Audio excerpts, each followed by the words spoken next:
This is the Marketing Podcast Network.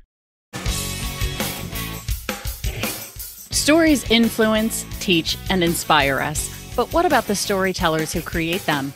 Uncorking a Story profiles storytellers to uncover how their background and life experiences influence the stories they create. We learn what motivates them, their path to success, and what fuels them to keep creating. It all starts by asking one simple question: where does your story begin?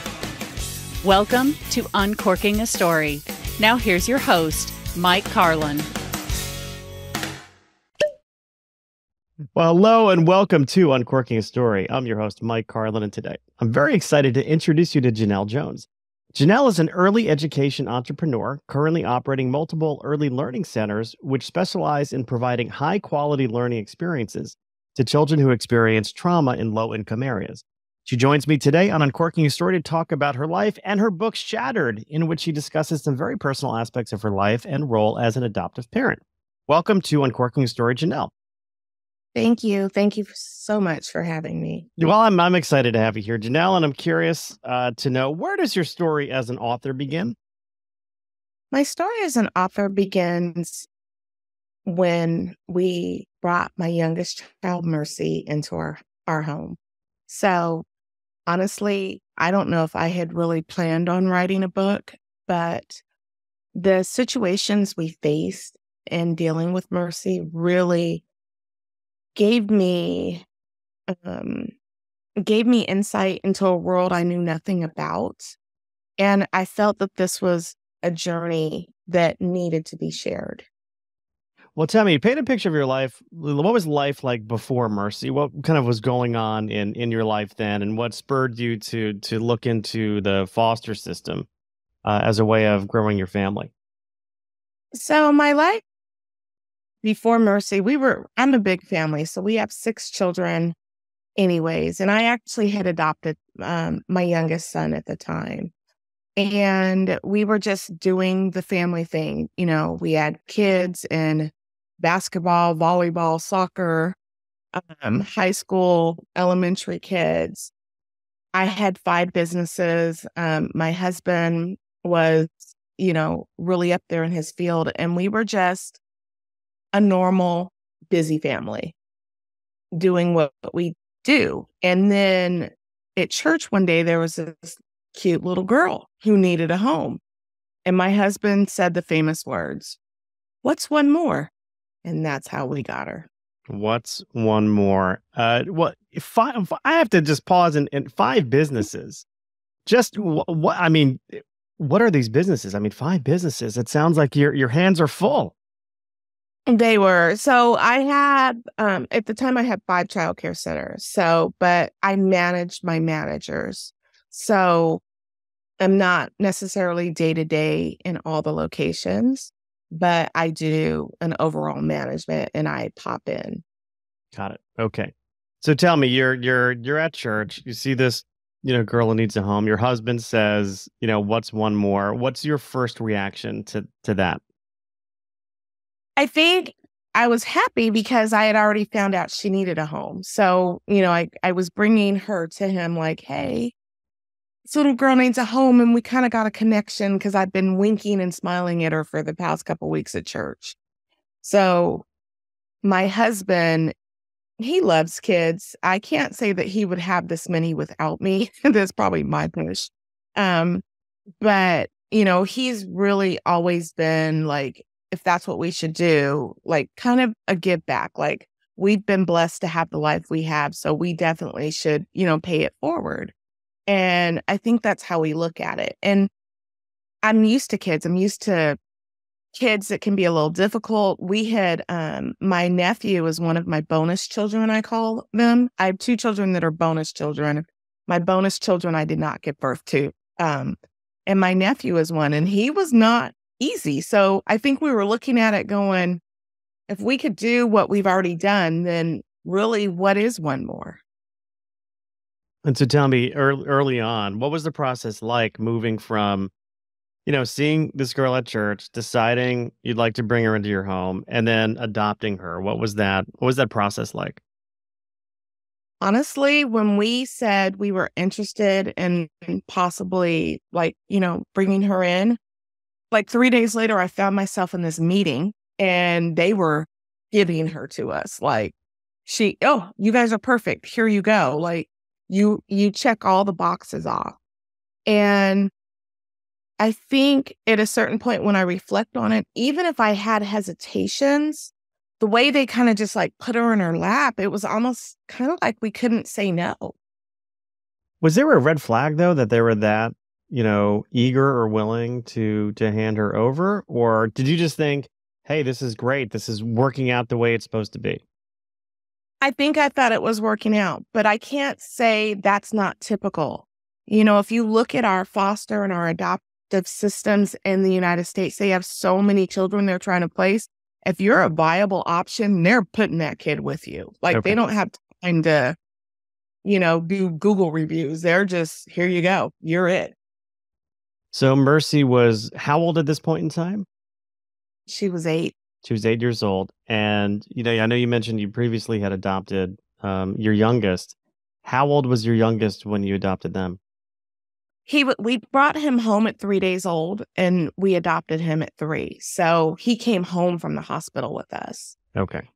And so there was a difference there. When he came into the home, he never left. All right. So what were some of those early days like when with Mercy in your care? Interesting enough, they were challenging, and a lot of it I thought was she needs love, stability, and guidance. The thing about Mercy, there's a lot of things we weren't told. And so there's a lot of things that started to unravel, but I'm kind of one of those people, I'm a mom, and I just try to find the solution. So like one of the red flags was the fact that she had 21 placements from 3 to 8, which means that she was being moved about every 4 months. And so if you think about a child who starts school at 5, if they're being moved to whole households every 4 months, how can they get any type of educational foundation? So I'm facing trouble at school. And it's like, okay, well, does she have a learning disability? Or is it that she's just doesn't know her ABCs and her 1, 2, 3s? So there's a lot of things I'm trying to unravel because there's a lot of pieces to the story that they're not giving me. And I thought that they were unknown. But in the book I described, they were known. So they had more of a backstory than they shared with you ahead of time. Exactly. Okay. Yeah. So what was it like just sort of navigating that, that journey with her? So you've got her in your home. You're seeing some, there's some questions you have in terms of, kind of maybe what had happened earlier on. Why were there so many different placements? Well, tell me, what did you learn? Well, I learned that, one, we weren't given all the information, and purposely. So it was purposely withheld because the language that was said was, if we had told you the truth, you probably wouldn't have adopted her. Yeah. And this is something that I've learned happens all the time in our system.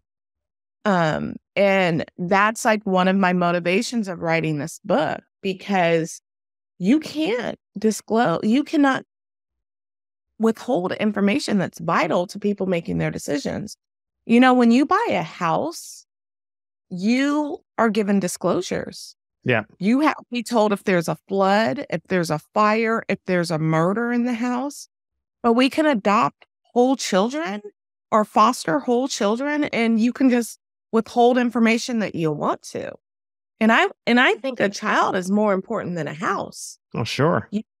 So that was really some of the things that I learned, and who are these people that are withholding this vital information, and why would they, and what is your background? Because it doesn't make sense. Like any logical person would think that this is vital for anybody that's going to be put in the position, and it hurts these children.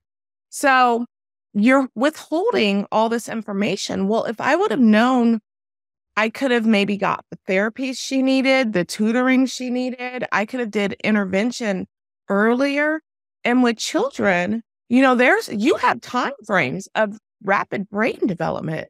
And so if you're missing windows because they're purposely not giving you what you need to know, that's hurting children and the families that are adopting them.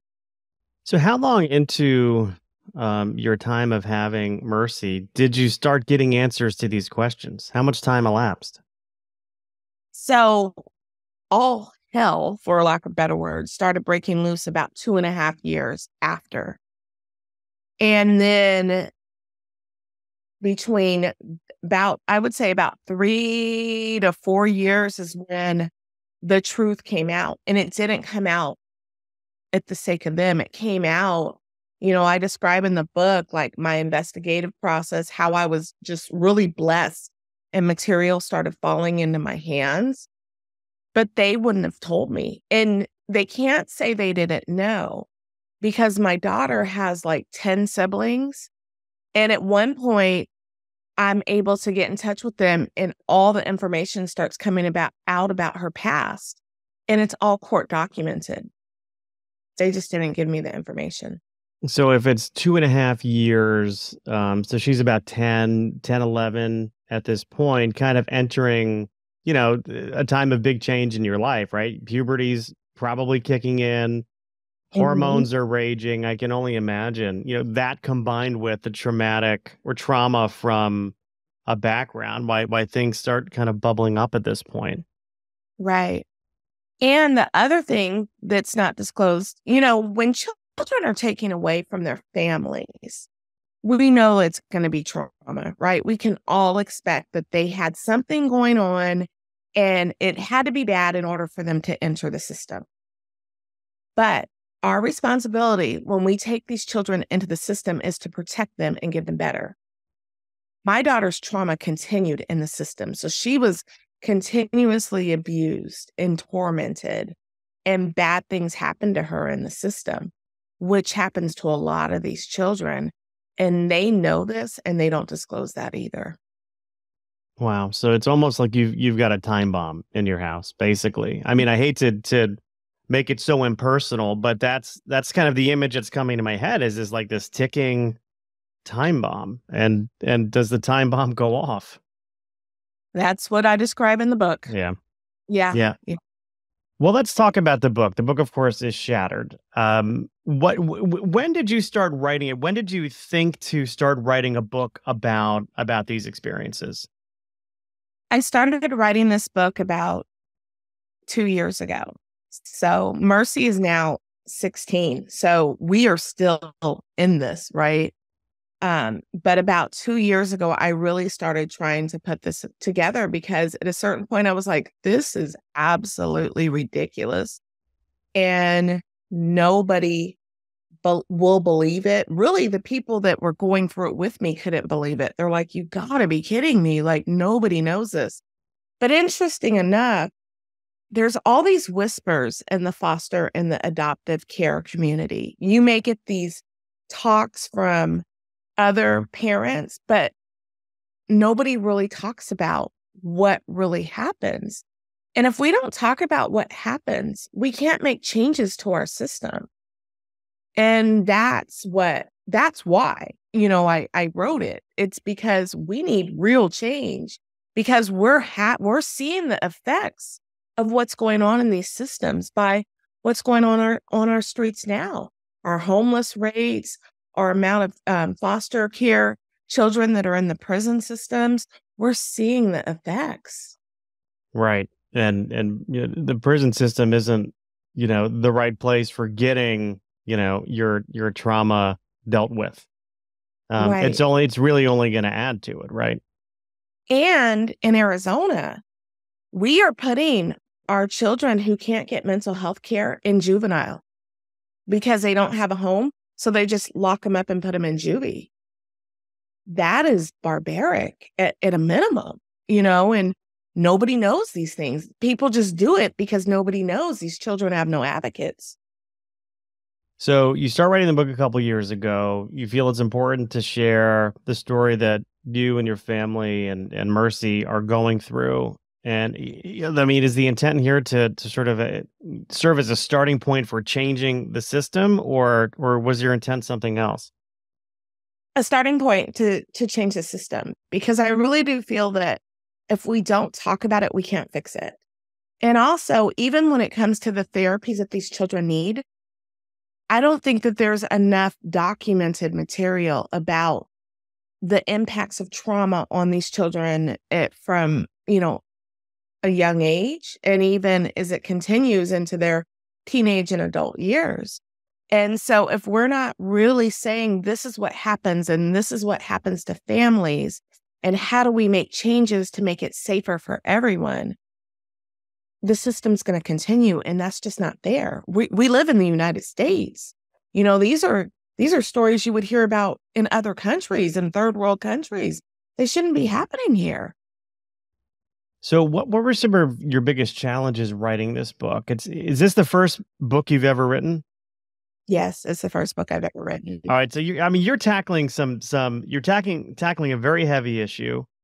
You've got a lot going on in your life, and now you're taking on this project, and writing a book is like running a small business. I mean, you have to think about it as such. It is, yeah. So you're taking a lot of this on. What was your writing experience like?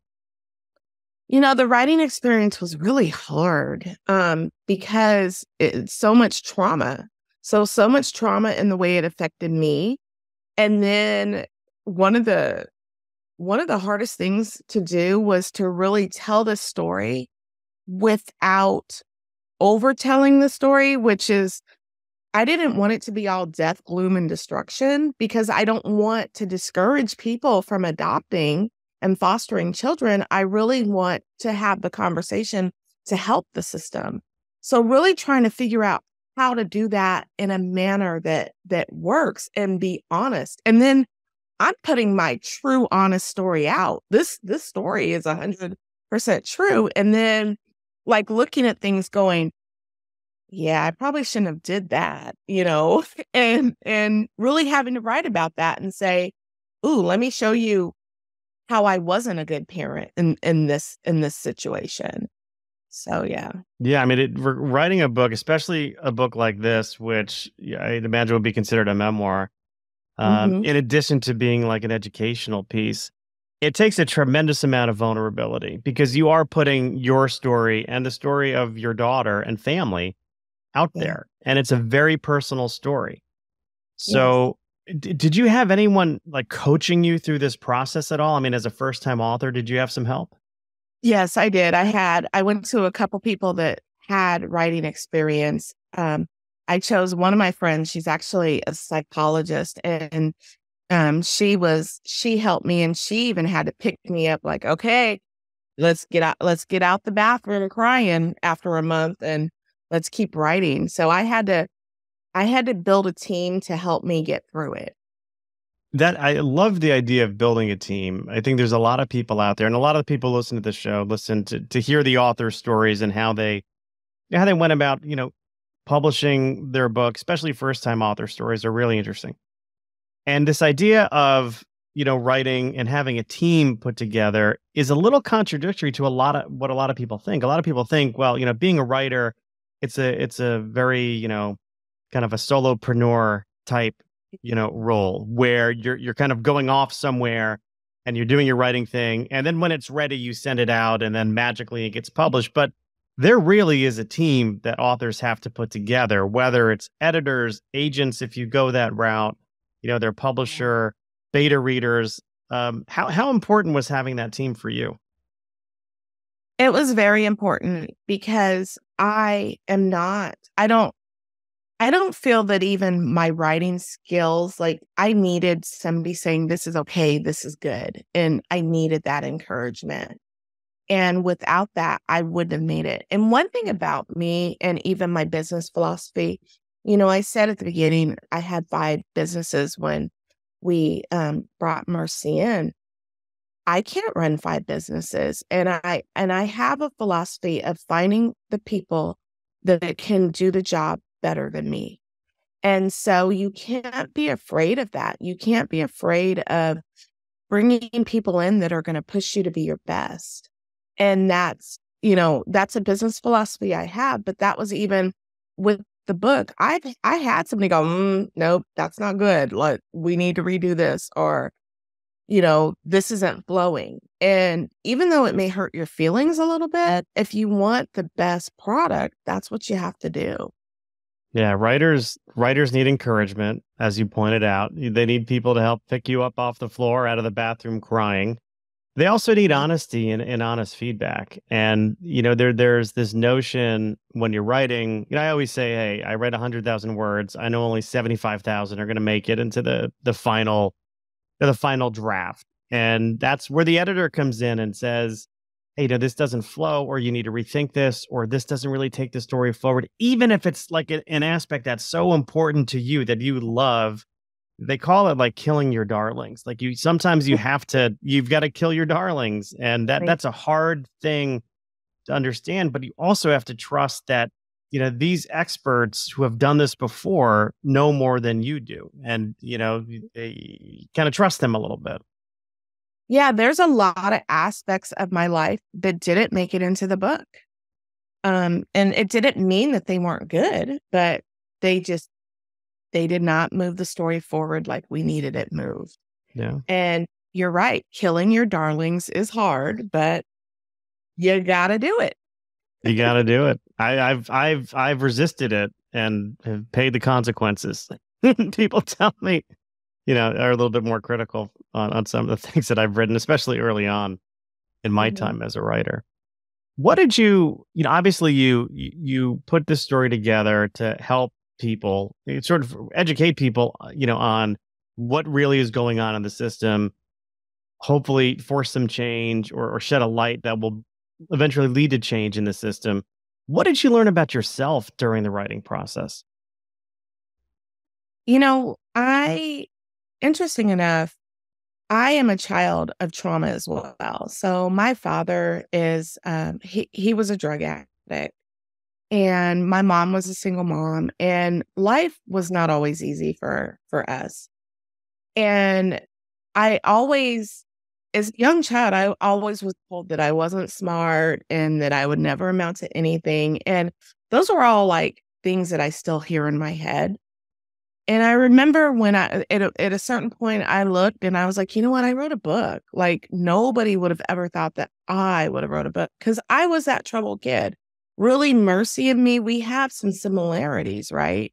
I was as troubled as her in certain aspects. And so being able to do it, it just showed me that, I'm a lot tougher than what I thought I was. And, I should be a little nicer to myself too, because we've all gone through stuff, and it allows us to be the people we are and to take the stances we take. But oftentimes we don't go back and give ourselves some grace and some niceness for making it this far. So that's what I learned about myself. Yes, idea of being nicer to ourselves. It's such a big concept, and it's such an important concept to, I like to think if somebody comes to me for advice, and if somebody is struggling with something, I always try and take a very empathetic view and try and tell people, hey, don't be so hard on yourself.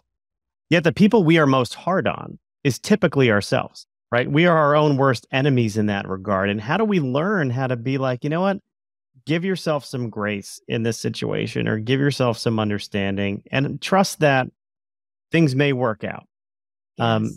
But I struggle with that all the time. I worry all the time. I'm always worried about something. Not in a crippling sense, but it's these are uncertain times we live in. Yeah. And often, if the way we talk to ourselves, we would not let anybody else talk to us that way. Yet we do it to ourselves all the time. And it's so interesting why we do that, So I have to ask, how did you come up with the name Shattered? Because there's a lot of symbolism in the book. So I feel there's 2 or 3 areas in which, like, in reading the book, you'll see why. But I feel this is what this journey did to my family. It shattered my family. very, very much. And so we're still trying to put the pieces back together. Wow. Wow. That's powerful. That's a powerful, I can see the visual. It's very powerful. So, I mean, obviously the story is not over. It's not. It's not. It's still evolving. But I felt that we were going to have to tell the story. I think we will be on this journey with Mercy, possibly her whole life. And we need to, if I write another book regarding it, it's already a decent sized book. So I can't imagine writing a whole novel, like a really big novel. So yeah, we needed to get the story out. Yeah. Well, where can people buy Shattered? So Shattered is available on Amazon and Barnes and Noble. It's also on my website, JenellJones.com. On my website, you can buy it. And there's also resources for anybody in the adoptive and foster care systems or that are looking for help. I'm also very reachable on my website as well. All right. I'll be sure to put links to all of that in our show notes. Before I let you go, Janelle, I always like to get to know my guests a little bit more, and sometimes I do that through pop culture. So I'm curious if you wouldn't mind telling me some of your favorite TV shows when you were growing up. Did you have any? TV when I was growing up. I watched a lot more TV then than I do now. So I used to love cartoons. So like even my age, even Tom and Jerry I used to watch. I used to love to watch The Cosbys, A Different World. Music videos was my life in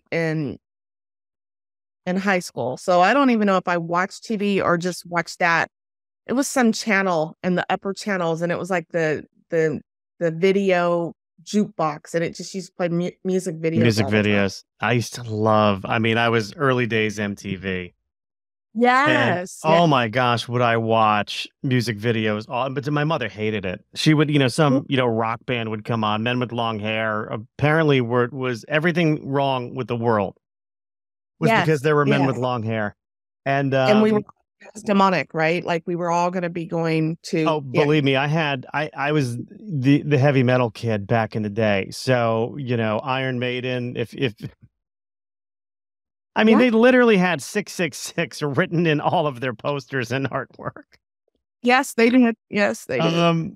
But yeah, no. And then, Cosby Show, man. Oh, I mean, just such great TV. I mean, that was we talk about the golden age of TV being the 50s, but in the 80s, we had some great stuff in the Cosby Show. I thought was groundbreaking. I was getting into a conversation the other day with a friend of mine. We were talking about an episode of the Cosby Show where he goes to buy Theo a car, and the actual car salesman is Sinbad, the stand-up comedian Sinbad. And it's this classic scene where he says, "Okay, Theo, do not tell them I'm a doctor. Do not refer to me as Dr. Huxtable, because then they're going to jack up the price." And all of a sudden, they're finishing the transaction. At the end of the scene, another comedian, Gilbert Gottfried, walks by. And he says, "Dr. Huxtable, so good to see you here." And then Sinbad basically rips up the contract and he says, "Dr. Huxtable, huh?" But man, that was it's one episode that stood up to me. The Different World was a spinoff from the Cosby Show, right? It was they went to college. Was it Hillman College? Was that the college they went to? Okay, there you go. Yeah. How about music? I know you said music videos. Who were you listening to growing up? Who was influential to you? So I would listen to heavy metal too, but then I would listen to like all the rap groups. I was all over. So big R&B person. So if it was on, I'm going to watch it. So it seemed like once I got to high school, like that's the only channel there was. And so whatever was showing, I'm watching it. I loved in the early days of rap where they would do crossovers with metal. So Run DMC was probably the earliest I remember. With Walk This Way, but they also did King of Rock, which wasn't a collaboration, but it had a really big, guitar riff throughout it. And then when Public Enemy and Anthrax did Bring the Noise, I mean, that was life-changing for me. I love that. For many reasons. Flavor Flav at work one day. Oh, yeah? Yeah. He walked in with his big old clock. Yeah. I was like, I want a hype man like Flavor Flav just for my own, for this podcast, right? I don't know what they would do. Maybe have a book around his neck instead of a clock. That'd be cool. That'd be cool. Well, let me ask you this, and this will be the one we end on. If you could write a letter to your younger self, Janelle, I call this the letter to me, or Dear Younger Me. What would you say to your younger self? Taking all the wisdom you have right now, what would you tell the younger Janelle? I think I would tell the younger Janelle to enjoy the time I'm at now, being young. Take a moment and breathe and take in everything, and don't take myself so seriously, and know everything is going to be okay in time. Yeah. There you go. It's all going to be okay. It's all going to be okay.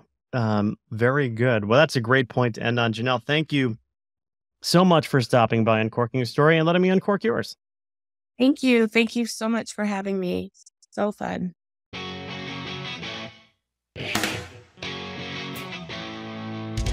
Thanks for listening to Uncorking a Story. If you'd like more information about today's guest or to find out more about Mike, go to uncorkingastory.com. If you enjoyed the show, please subscribe, rate, and review us at Apple Podcasts, Spotify, or wherever you get your podcasts. Tune in every week to hear Mike Carlin uncork a new story.